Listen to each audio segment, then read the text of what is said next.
how we've grown over the last few years and what we've been doing and so on. So excited to be in this panel with you. Now, before I start the panel, I would love to hear from you in terms of how will you define your role in a company? What does your company stand for? What are you trying to solve? This is a typical question that's asked to startups, right? But from your perspective, what are you trying to solve from your answer? Since you're next to me first, Thank you, Anas, for inviting us, and congratulations, Hurun, for the wonderful report which you guys take out every year. So, it's a very, our company is in real estate since last 54 years, and it's been a family-run business when we do a listed empire now. So, one thing which we've not changed and we want to continue is trust and commitment. So that is where we've been focusing and putting all our ethos for work, sales, with our internal customers, our employees, or our external customers. That's what we continue to do. That's in short.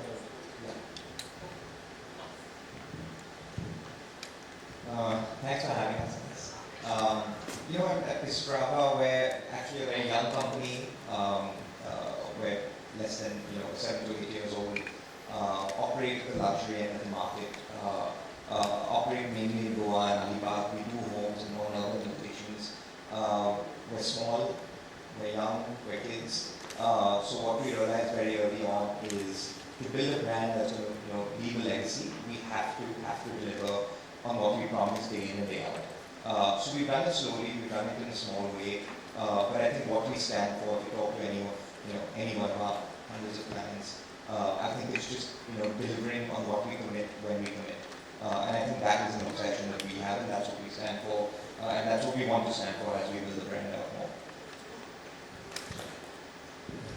Anas, wish you all the very best on this condition. So, in contrast to what Devan said, we operate on large volumes. Currently developing 22,000 homes, a volume of crazy numbers. So, in my role, Anas, we're currently focusing heavily on transforming our brand from a traditional brick and mortar brand to a sustainable brand. And as an organization, the entire board is pro sustainability, pro environment, and hence we have chosen to transform towards this, and this is the current focus that the entire organization is focusing on. Thank you for having me here. As an ICL group, what we strive to achieve is something, solving the modern era's, not problems exactly, but we try to find solutions which is for the next generation, for the next decade, by providing a service in the real estate industry, giving a better commitment, fulfilling with better quality. And what we're trying to do is using the modern era technology now. And since we've grown internationally as well, we are trying to use the cross-culture between India and America. And what's good and what inspires our young generation, where we've seen, more and more youth traveling abroad, studying abroad, trying to settle down over there, in fact. So what's that one thing, what's that why people want to settle abroad? Why can't we get that why back into our country? Why can't we have the youth staying back here? So trying to contribute with these things as well. Cool. But see, I think it's all very noble kind of mission statement. From my perspective, what was very exciting for me this year's GROHE real estate listers about more and more local brands going national, right? And I was having a discussion with somebody the other day, and was saying, we've seen Trump Towers come to India, right? We've seen that. But is there any other country who can possibly take very successful national brands go outside? And India is possibly got one of the strongest diaspora outside of the country. So if there is any country that can create a global brand that could be Indians, right? I think all of you can create, with the Zoom could create possibly a national or a global brand. I just want to hear from your perspective. In 10 years from now, on that path to become 10 trillion, like what Dr. Hurun said, I think it sounds very crazy in terms of what the kind of value that the sector can create. So in that process, there could be a lot more national brands, there could be a lot more global brands coming from India and so on. What are your have anything of that kind of chalked out or in becoming a gold brand or national brand? I would love to hear from you. Any of you can start.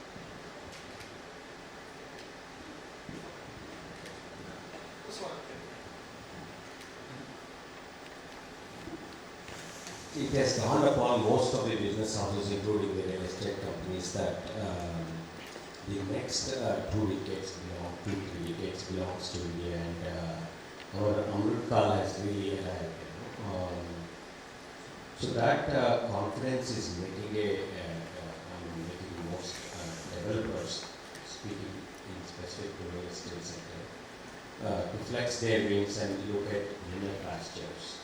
So that coupled with the last 3 years of bull run in real estate industry, I think most developers are flush with cash and they are looking at other markets to expand to. And also the syndrome that grass is greener on the other side. The land acquisition has become very difficult for each developer in the city that they are operating in. They believe that it's difficult in the city that I'm operating in, and it's better elsewhere. So people are going out and looking for these so-called greener pastures elsewhere. There are all these things coupled with the so-called Zooms and the Zoom meetings and Google Meets. It has given a new ability for developers, for companies to operate remote teams, and hence they are looking at spreading to other cities. Coming to the going abroad, while there has been interest, most of them would like to walk 10 steps and then 10 steps backward.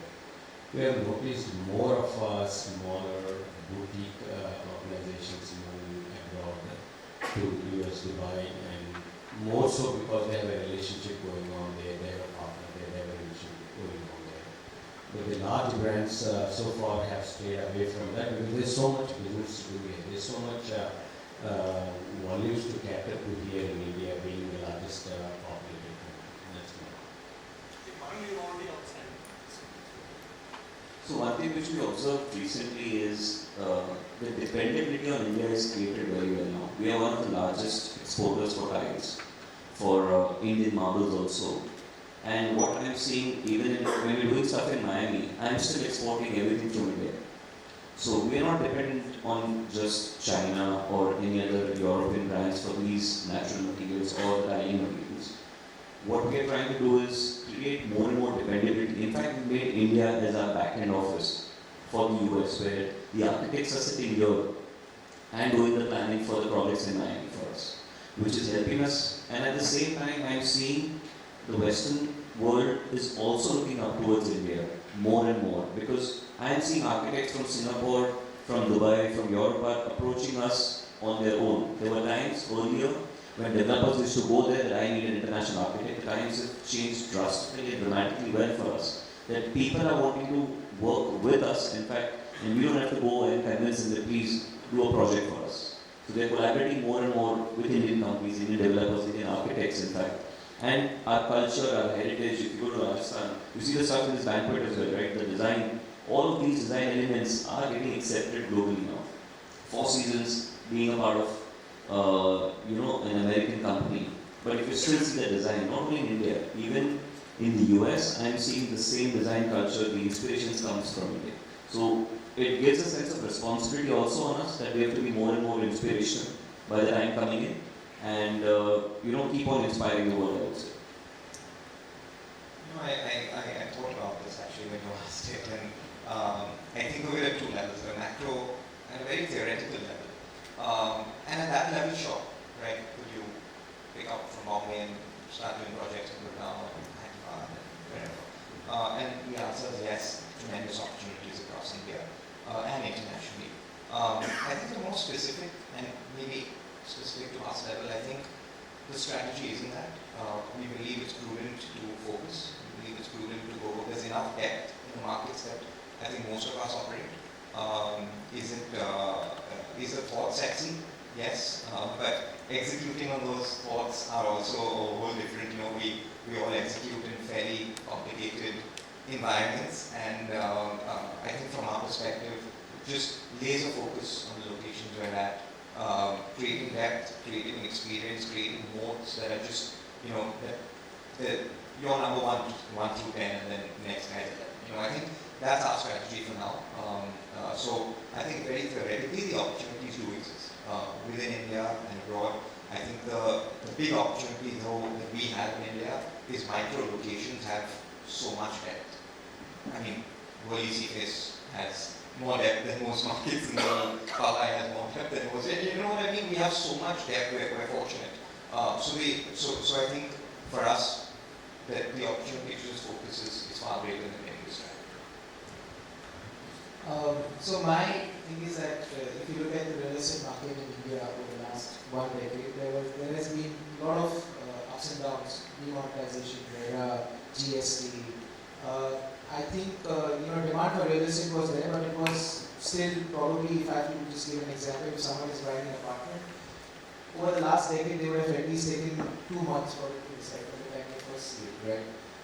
But now, post-COVID, I think the importance of home has suddenly changed.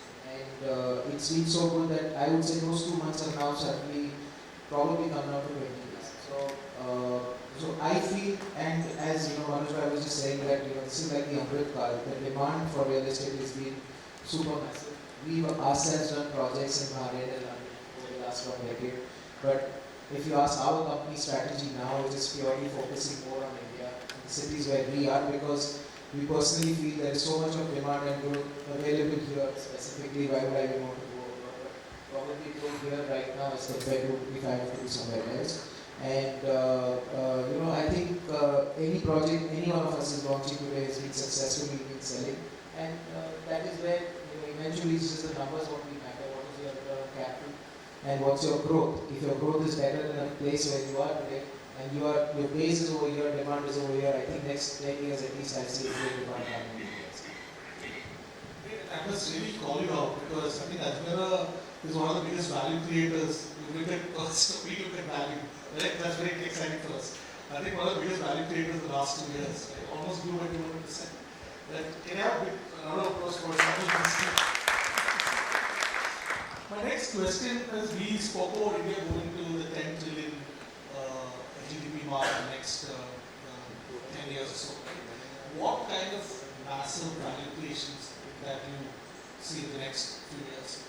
Would you see a lot more billion-dollar enterprises coming from India? What are the kind of trends that keeps you excited, keep you excited? In past 2 years, India's spending power has increased dramatically. People are traveling, people are buying luxury items. Luxury is doing phenomenally well. So everyone sitting over here in the room, whoever has been launching luxury projects also, even the mid-housing segment has also been doing quite well. But luxury is something which is moving very well. That shows a clear indication that people made out money. And it's a positive sign. When people make money, the economy definitely becomes much better. So towards the vision of that 10 trillion, it's very, very important that certain organizations who are not part of the billion-dollar group, who are not part of the $10 billion market cap, tends to reach there. Because if these companies don't reach, there is no employment which gets generated. There is a certain amount of employment that needs to be continuously generated within these companies, because they are frankly the economic runners. They contribute to a massive percentage of the GDP of the country. And at the same time, these people, like I'd say, real estate industry is frankly the backbone of India. Today, there are so many industries which are indirectly and directly dependent on us, like right from steel, cement. Like Dr. Niranjan Hirandani was stating about the infrastructure and buildings. The first thing what gets developed is the building, then comes the road, then comes probably the metro stations or the bus stops or etc. things, right? How many buildings are getting developed around us where we currently stay, and how many infrastructure things are getting developed? So that clearly shows that the maximum consumption of steel, cement and all the other construction materials is absorbed by the real estate guys. And we are contributing significantly to all of these industries. So if we don't succeed well, these other industries won't. If we don't grow well, if we are not being supported well by the economy, by the governments also, there needs to be a lot of policies to ease down certain processes. There are a lot of things which needs to ease down in the buying processes. which can be supported by the government very well. We have seen it in the past 2 years, just 3% reduction in stamp duty. Everybody's showing flying colors. Everybody's really happy. People who are not wanting to register in past 1 year have immediately jumped in and registered their apartments. So even these 2% or 3% it really matters. So we've always been working closely and been advising even the government advisory that, help the industry shape up, become better, tune it well, so that if we succeed, there are multiple industries directly linked to us. And of course, then the momentum towards the 10 trillion will definitely continue. I have a slightly different opinion than there has been wealth even prior to COVID. Some of that we suddenly became wealthy as a nation. Just that if a particular customer was willing to invest a crore of rupees on buying a home, post-COVID, the confidence on an average Indian, just like any other corporate, has increased so much that next 2 to 3 decades are ours. So my job is going to be stable. My company is going to do well. So it's okay, I can spend a little more. They're pulling out from their resources. What I used to originally invest a crore of rupees for my 2 or 3 crores that I can possibly imagine of having as my asset. Today they have stretched to a 2 crore rupees, 2.5 crore rupees. And that is what is happening across the country. People's confidence is losing out, and then they are willing to invest more.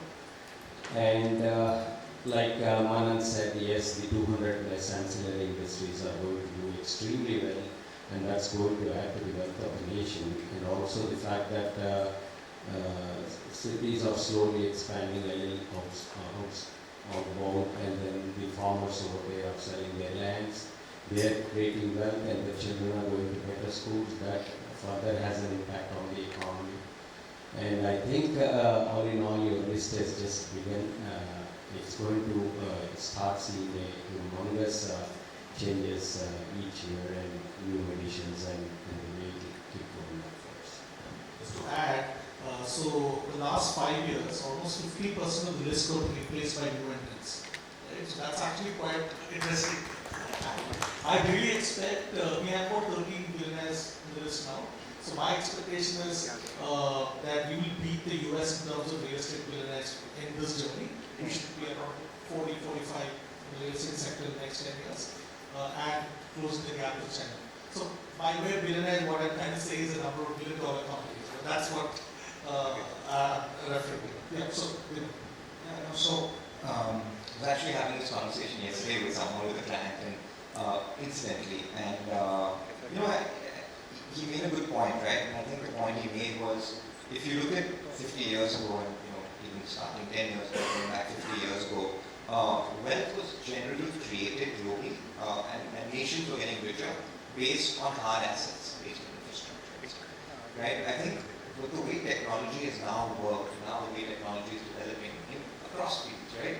It's become a leveler, right? So nations that maybe weren't on the map earlier, suddenly on the map because they've, actually, they're just in the right place, at the right time, and they don't need oil underground, or they don't need, it's technology has become a leveler, which is created, and then when you look at that, you take the same thought and you kind of layer it across in India. It's the same thing, right? You have wealth not just concentrated in Bombay and Delhi and Bangalore. You have wealth coming out of every part of the country because technology has just played such a big role in being that leveler. And that makes us all very bullish, right? And as we kind of march towards this 10 trillion mark, I think we're going to see, yes, sure, billionaires, but I think if you look at the US, the secret sauce is not just the billionaires, it's those 20 to $500 million kind of heirs, or whatever you call them, that kind of really, really power the economy. And I think India is going to have that in every corner of this nation. And they're going to consume, fortunately for all of us, I think the first aspirational thing they do is buy a home. So I think across the board, there will be consumption, there will be wealth creation, there will be, just tremendous opportunities that will come out of every part of the country. So very exciting time to be to be here. So, my take is, I think everyone's covered most of everything, but I would say, India today is at least 65% plus youth category, and which is where most of the money is spent, and people, young generation of the youth today, obviously they like to preserve wealth, but also at the same time spend. So that, spending more is where the economy runs, is what, we've seen. Secondly, growth of America was because of infrastructure. India is, as Dr. Niranjan Irani just said, that if you just look at Mumbai, so much of infrastructure coming in, automatically things will start becoming nearer. Work becomes nearer, home becomes nearer, everything becomes nearer. It will just generate a lot of more real estate.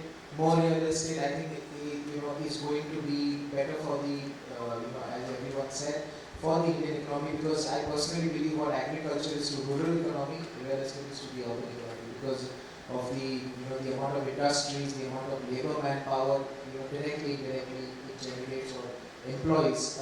It's where you are creating more and more wealth, and the opportunity in India in terms of manufacturing, in terms of infrastructure, real estate, agriculture, every sector is looking good and would probably have a lot of more billionaires. So I think your book is just going to go factor by factor. That's my dream. Any questions that you want to ask me before? Any questions? Bobby, do you have a question? Go on, answer. Can you pass the mic there?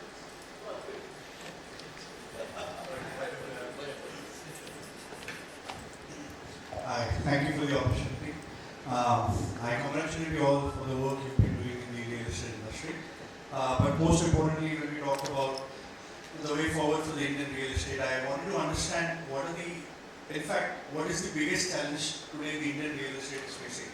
And is it right for me to look at regulatory and advisory to be a challenge or a hindrance probably in the group? Or I just want to hear your opinion otherwise. Great question. That's one of my panel questions, so keep it first. All right, thank you. So my take is that regulatory, government, everyone, when we are becoming one as a real estate to grow, I think every one of us should be one level at par. RERA coming in has been great. It has been more transparent for the entire real estate industry. But it is just a developer which is part of the RERA. But if there is an authority, regulatory, everyone being part of it, because development in real estate is just not land, but it is approvals, it is litigations, it is so many other things. And primarily today, at least if I have to look at Mumbai, MMR, and many other cities, as Mr. Marusha said, the grass is greener, but everywhere there is a land problem, everywhere there is approval problem. So if we all work towards it, if we have something, it is only becoming faster, greater for the project to start, and that much of investments or the interest cost becoming lower, because the more the time, the more the interest cost. So it's eventually adding value or making the project more expensive. So if we can we work towards where all of us are in one place, I think it will even make this industry faster and better. And yes, secondly, I think if real estate is creating wealth, there are a lot of places where we feel as a government should be supporting, which will actually help even go faster. As Manu just said, that one reduction of stamp duty, it was just 2% or 3%, but it actually changed the entire phenomena where the government actually got more income, equal income and more transactions as compared to what they were doing earlier. So some things like this, some incentives like this will actually grow the company or the sector and the state much faster than what it is actually doing. So if there is one set of entrepreneurs who have worked well with the governments and the statutory, that is our industry, real estate industry. They have learned the art of managing that and working along. So not too much complaints on that side, the statutory side. However, I think one of the biggest challenges the industry is facing today is the land prices. It's okay from a developer's perspective that he somehow will manage to acquire the land, but then what happens to the end user? End user is the one who is going to be suffering out of all these things. The one good thing that the governments can perhaps do to better the life of the end user is to do lot more ring roads, so cities can expand, cities can grow, satellite towns can come up, and with the metros coming, with the ring roads coming, things will start getting better for the consumer or the end user. Next slide. Also to add to that, if you see the city's horizons have expanded drastically well. Like earlier Mumbai used to be confined till Hurun Cheknaka or Exer Cheknaka. Now people have gone till probably even Ambernath, Virar or Vasai. It's more or less people have started considering that also as Mumbai. So the faster we are making the real estate infrastructure, the faster we would expect even the government bodies to fulfill on the infrastructure side of it. Like the metro construction can probably, be taken at that probably that pace. Because once the metro starts coming in, the entire mindset of people at least staying in Mumbai, which is connected via these metro systems, will drastically change that. Because it's an air conditioning train where people can sit and it's probably 20 minutes more, 30 minutes more. People wouldn't mind literally traveling far beyond where they earlier never used to wanting to go with their cars. Because I was coming right now from Chembur to Worli. It usually takes around 30 minutes on the usual traffic route for me. Today it took 1.5 hours. So, these kind of challenges does face us in terms of as a developer, because when we try to convince a customer to come to some location, the infrastructure, if it's not ready, it definitely impacts a lot on the pricing as well, on a very small level. And at the same time, it affects the mindset of a consumer. That whether should I go crossing my geological location, or should I just stay in the pocket where I used to live earlier. So yes, infrastructure speeding up would definitely help the industry shape up and have a better growth. Any further questions?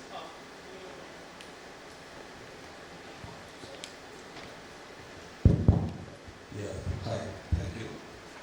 So post-COVID, the hybrid work from home culture has suddenly become pertinent, and the gap between the resident and the commercial is narrowed down. So as a developer, how do you look at this shift when the virtual home has also become relevant, and has it increased the market demand, or how does this impact the real estate? I'll give you our perspective. We don't do commercial, we do residential, and we do it fortunately in non-urban locations. So we have been a beneficiary of this actually. People are buying larger homes, bigger properties. Like you rightly said, people are working hybrid, right? So lawyers, cricketers, VC people in the VC space, they're all now working a few days a week in Alibag, in Goa, and other such locations. And then whenever they're required, as long as there's an airport and there's connectivity and there's this thing, they can travel in and out of the cities. So definitely a big paradigm shift in that direction. We are seeing it. We have been seeing it over the last 3 to 4 years. And I think that it's only going to double down, because this whole process is becoming easier. Everyone's buying into it. The law firms they work for, Sure. The startups they work for, Sure. In fact, it's becoming a big thing to hire people, right? You're getting the best talent by offering them an option to work from anywhere, as they call it. So I think it's all great. I think it's great for residential, because people are getting larger homes because they need that much more space. It is happening, and it's a big positive. Temporarily it may be good, but in the long term, with the generation making use of this more digital assets, do you think this will impact the future growth of the industry? That's what I was saying. Yeah, so like I said, I think it'll positively impact resi.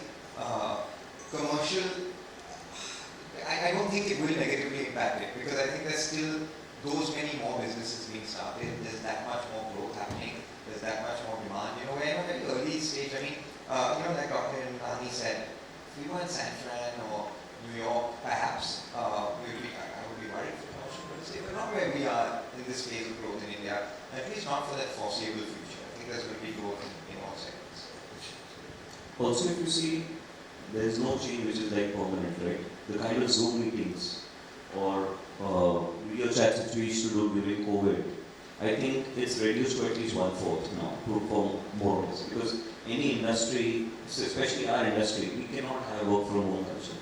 So we came up with a very small concept in one of our projects where we came up with walk to work, walk to retail, and walk back home.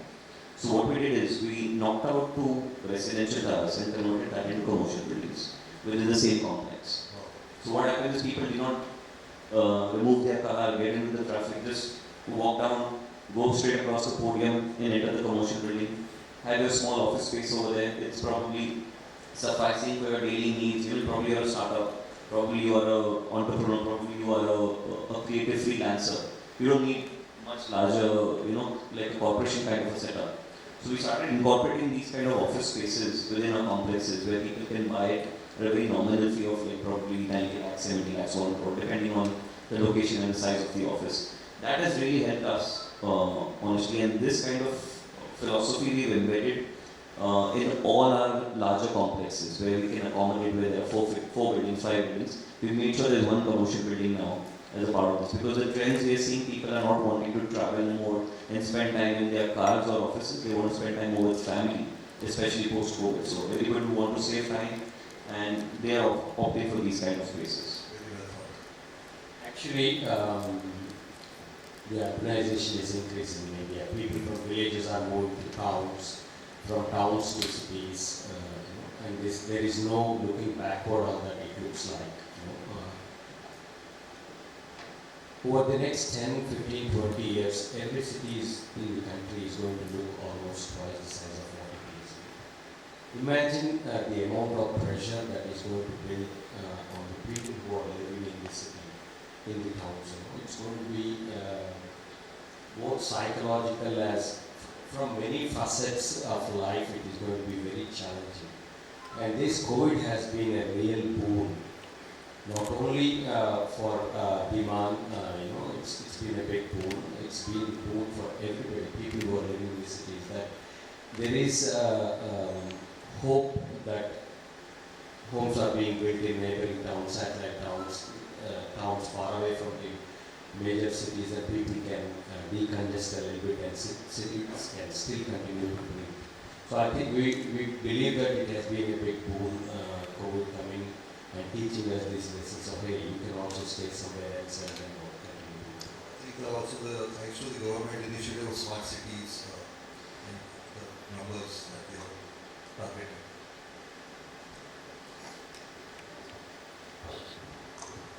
Last question. Yeah, my name is Nitin Shah.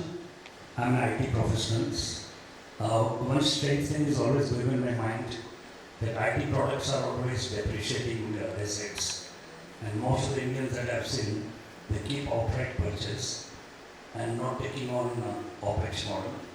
And as far as the real estate is concerned, which is actually appreciating.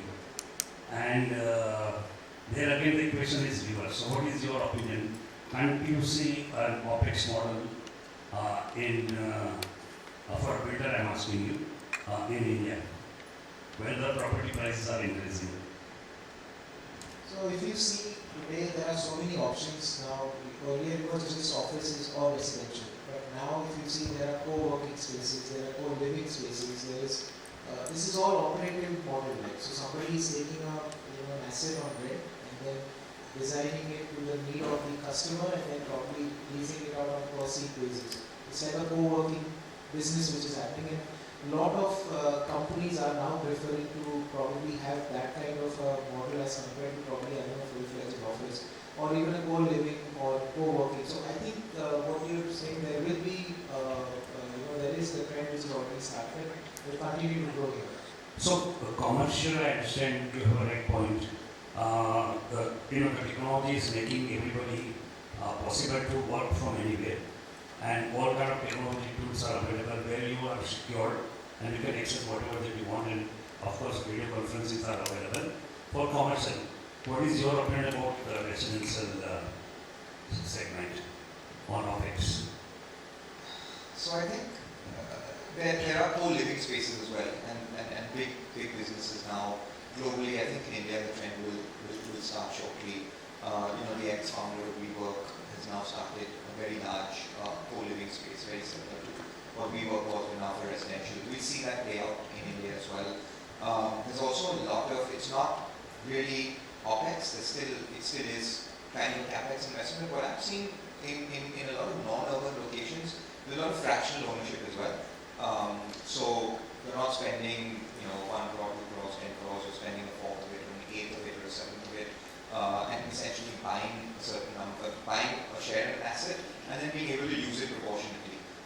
Seeing a lot of that, it is a version of it where you're not actually putting out that much capital and yet getting the benefits of working from anywhere, and like you said, using technology while doing that. So I think it's early days, much earlier than co-working spaces, but we're seeing a lot of models playing out, and I think there'll be a lot more innovation on this front as well shortly. Okay. If your question is more towards fractional ownership of residential, I don't see a great, bright, immediate future for that in India at least. At the end of the day, we all work for money and that real asset, that gives a kick to most people, owning that real asset. So as long as that culture doesn't change in us, there is little possibility for co-ownership or fractional ownership in residential. That's my view on that. Actually, I would like to answer this. So, could you introduce yourself as well?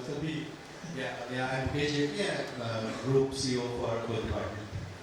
So, GROHE's question of, whether there will be operative model for residential, I would want to bring to notice that in India, owning a home is an emotional need.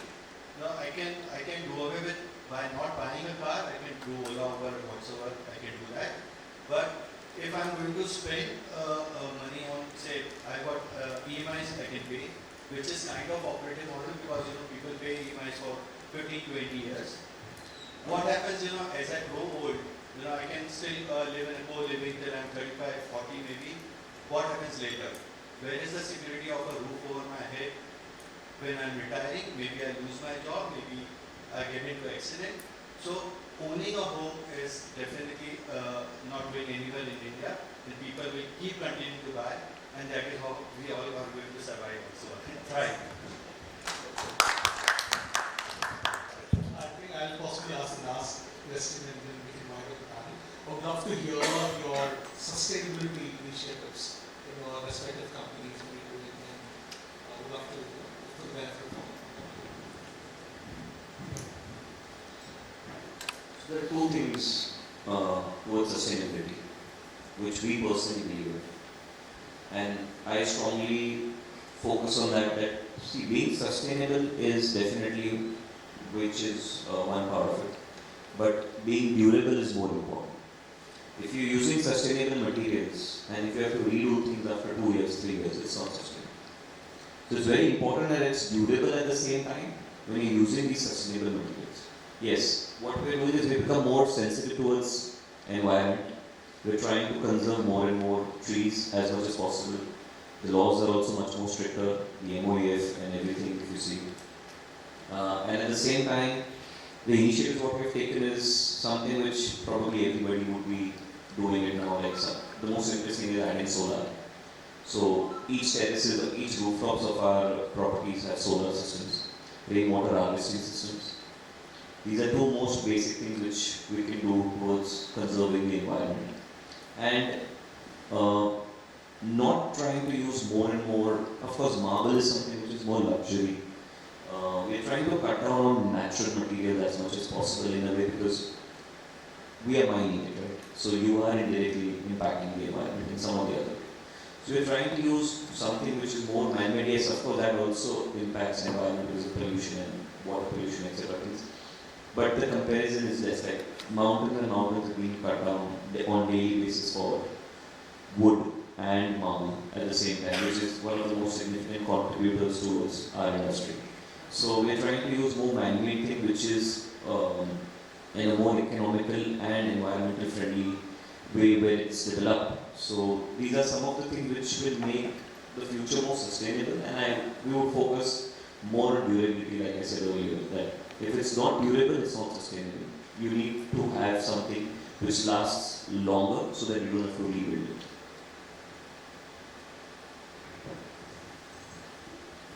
And as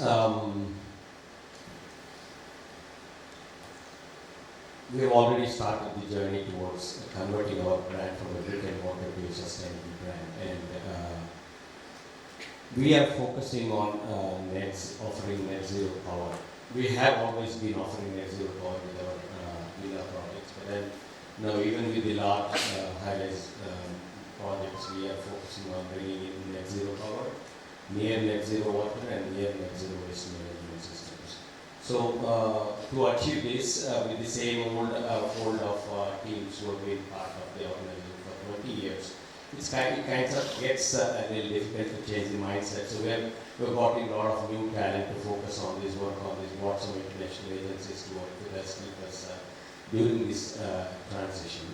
And one of the things that we have noticed is between the three cities that we operate in, Bangalore, Chennai, Hyderabad, the Tamil Nadu Impact Assessment, Environment Impact Assessment Authority has been very proactive to a point where they don't give approvals if you don't implement so many sustainable features. And by very nature of implementing those things, almost all projects are eligible to get a IGBC Gold and GROHE rating, which means to say pretty much every new project that's coming up in Tamil Nadu is IGBC GROHE rated. I only pray that the rest of the states' environmental bodies follow that, so the country can become a lot better place. I think, like everyone else, we're doing a lot. We actually have a separate team for sustainability. We work before the project begins with our architecture team, with external architects, with the interior teams, and so on and so forth. All our homes, and as you know, that are fully furnished. You walk in with your clothes, everything else does. So we do a lot from furniture, only from upcycled and recycled materials, no new materials. We don't cut trees, zero trees, we only transplant. So we have a separate team that kind of does that.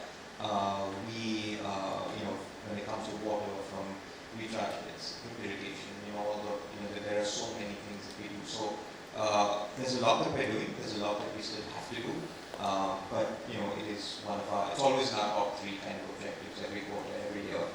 So I think, like everyone else, we keep improving, and I think you see big changes across the industry in this space as well. So Anas, my take is sustainability is the need of the hour, and I think government is taking those kind of steps to ensure that companies now are, either they like it or not, but I think in the future everyone will have to be more sustainable. As a CREDA as an association has pledged that we would be carbon neutral by 2050, and I think a lot of developers are moving towards that line. As a company, we also want to be carbon neutral.